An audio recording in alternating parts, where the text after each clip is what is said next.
Okay, so this one is going to be a bit different from all the other videos that I've done so far. I have not prepared anything in particular for this video, so I just want to have a chat and share a bit about my experience, how the last 6 months have gone in France for me. But yeah, if you're new here, hi, my name is Arif. I'm a first year student at ESSEC Business School enrolled in the Grande École MIM program. So last year around mid of August, after 2-3 months of confinement, the visa offices finally opened up and I got the chance to apply for my visa. And towards the end of September, on 28th actually, I got the chance to fly from New Delhi to Paris. And yeah, by the way, I do have a whole video about me flying to France. So if you are interested in that kind of a video, I'll link that in the description below and also somewhere on the screen. It's a good video. I'm sure that you guys will enjoy it. So do check that out. And the first few days were actually really amazing. It was not my first time in France, but getting to hear people not speaking either Hindi or English really heightened my senses every now and then. And I was really curious as to understand what they're actually speaking. And every time I heard someone speaking French, I would just open up my ears and try to use my translation skills to see what they were speaking. I was really motivated when I came here and I set up my entire room the very first day, and from day 2 onwards I was actually with my camera outside going to my classes and shooting videos for this channel. Now the entire month of October was like that. It was really nice. I was in a new city, new life, making new friends. I was going to classes every other day. I was getting all the administration work done, opening up my bank account, getting the new SIM, applying for my Imaginar student card, applying for the housing subsidy. Everything was going perfectly. And as soon as I got the chance during the weekend, I obviously went out. I visited the Eiffel Tower, the Arc de Triomphe, the Louvre Museum, and all these other places with my friends. So towards the end of October, cases started rising unfortunately, and so a lockdown was imposed in France and all of us had to shift all of our classes online. I tried to be focused during all of my classes, so I also bought a monitor for that reason and also to help me with my editing. But yeah, it was definitely stressful at first. Now when you move to a different country, you obviously meet new people, you meet new students, some of whom are from your own country, some from different countries, and some from the country that you have gone to. So it's a whole new experience. For me, thankfully, growing up in different cities, in different parts of India, I got used to the changing environment. And that's why for me, settling here in France in a different environment, far from home, was easy.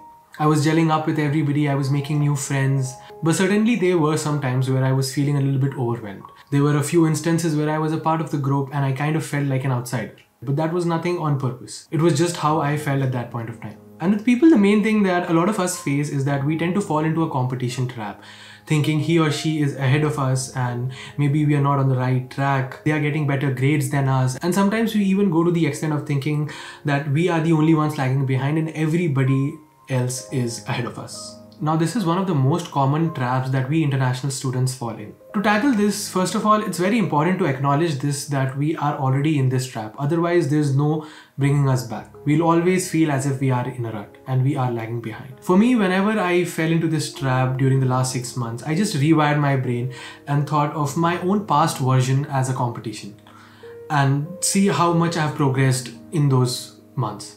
I know this is one of the most common advices for this kind of a problem, but this is also something a lot of people don't think about. Now, France is in itself a very beautiful country, and living around Paris is like the icing on the cake. You have so many places you can visit, so many cultural, historical monuments that you can see. Every other weekend just before the lockdown, I used to take my friends and we used to go hang out in different places, just absorbing what the city has to offer and getting lost in its vibes. It was a beautiful experience in the start. Obviously, after the lockdown, going out was not an option and that was necessary in itself. But yeah, it was a very stressful time at the beginning. Now there is something that I want to mention over here that happened a couple of weeks back. I think it was around the end of February or something. I wanted to go out one day. It was a relatively free week for me and all of my friends had some or the other assignments during that week. And it was a very beautiful day. It was really sunny after freezing winters, January and February. So I really wanted to go out, but none of my friends was free at that time. But then I took the leap and I went alone. Now there is something that I think a lot of people know about me. I'm a big extrovert. I really like to hang out with other people, go out with them, meet new people, make friends, really expand my boundaries. So going out alone to Paris, roaming around in the city was something I was not really comfortable with. I was like, I can go out with other people, so why go alone? But that day, taking that decision, going out alone, it turned out to be an amazing day. I went to Shakespeare and Company, browsed their collection, played the piano that was there for a while. I went to a coffee shop, grabbed a cup of coffee, took something to eat, and then found a nice little spot with sunlight and just sat there reading a book for 2 hours. And this whole experience, it just changed my perspective as how going out alone can also be an amazing experience. I even recommended a few friends after this who were skeptical about the idea and just go out, don't care, and just roam around the city alone and just experience this once. Now obviously you are aware that if you are in France, you will definitely face a little bit of language problem here and there. I mean, it's something like you can't expect not having this issue. So far I haven't faced a major roadblocks because of my lack of fluency in French. But yeah, I do face this problem sometimes, and sometimes more often than I would like to face it. Now it could range from like you are in a grocery store, you want to communicate with the staff. You are at the bank and you want to communicate with the staff. You're roaming around the city and you want to talk to someone. You are at a cafe, at a restaurant. So you do face a little bit of problem.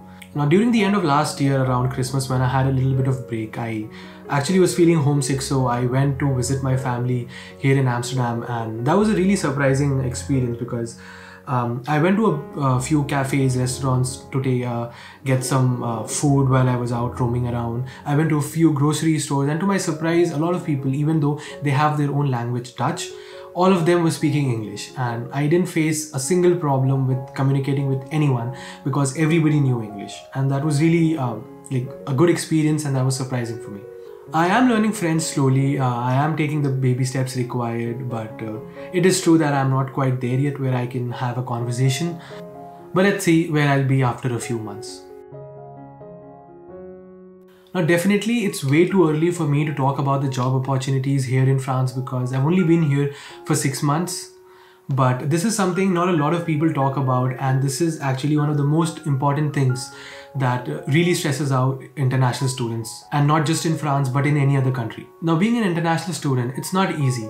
You are far away from your home, you're far from your comfort zone, you're cleaning your own house, you're cleaning your own room, you're making your own food, you're making new friends, you're taking care of all the administrative process, you are catching up with all the assignments and projects at work, you're adjusting to the new life, and on top of that, you're trying to find a job so that you can start earning and get that international experience that you so excitedly mentioned in your school application that you're hungry for. But it's not easy.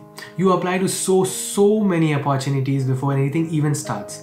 If any of the international students who are already here in France or any other country for that matter, if you're watching this and you know what I'm talking about, just know that you're not alone. Many international students, in fact, I can go to the extent of saying almost every single international student faces this problem during or after their studies.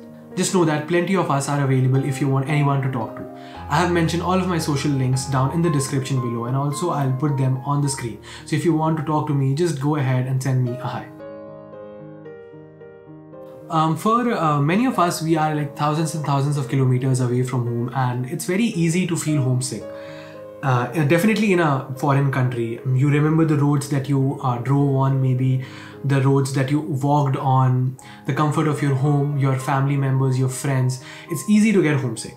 I definitely felt a little homesick when I moved from my hometown back in 2014 to my undergrad school. Since 2014, I am kind of living away from home, so I am used to this, and that's why it was a little bit easier for me to adjust here. But it's not to say that I never felt homesick. I mentioned that I felt homesick in December, so I went to visit my family in Amsterdam. Now the last 6 months have definitely felt like a roller coaster. Not a big scary one, but definitely a small one with little ups and downs. But whenever I'm feeling something that is not particularly helping me with something that is on my plate, I just try to reset my brain. If I'm inside my room, I just go out, go for a walk, meet friends that I haven't met in a long time, hop on a Zoom call with friends back from home who I haven't talked to in a while, go out alone also if necessary, if none of my friends are free, or maybe just pick up something that I haven't picked up in a long time. And this whole experience, the last part that I mentioned, that works as a new experience, and it definitely helps me pulling myself back from the rut. Apart from this one thing, something that really helps me out and also helps me keep myself in check is I really acknowledge what I'm feeling. It's something like, okay, today I'm feeling a little bit emotional. Okay, today I'm feeling I'm in a rut. Today I'm feeling lazy. Today I accomplished everything I had to do and I can call it a night and rest. And this helps me out tremendously because it signals my brain as to what my appropriate response should be. It's like, okay, I have accomplished everything that I had to do, so today I can call it a night and I can rest.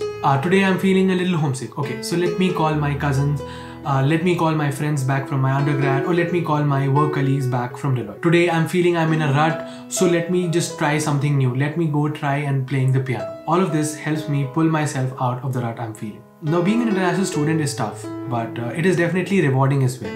You get to experience a whole new life, a whole new culture, meet new people, and expand your boundaries way more than you could possibly imagine. But there are still a lot of things that people don't talk about, but I want to keep everything really transparent on this channel. And like I mentioned before, if any one of you is feeling that they are in a rut, if they are feeling emotional or anything of the sorts that I mentioned in this video, maybe try a few things that I mentioned. And there are definitely a lot of people around you that you can talk to. If not, I've mentioned all of my social links and you can just go ahead and contact me and we can have a nice little chat. And yeah, I think that is all I wanted to talk about my experience here in France in the last 6 months. And I hope if you're still watching at this point, you got something valuable out of it. If you know someone who is about to start their international student life, then maybe share this video with them. And if you like this video, do give it a thumbs up and also consider subscribing to the channel if you want more such content on being an international student. As always, thank you for watching and I'll see you in the next one. Bye bye.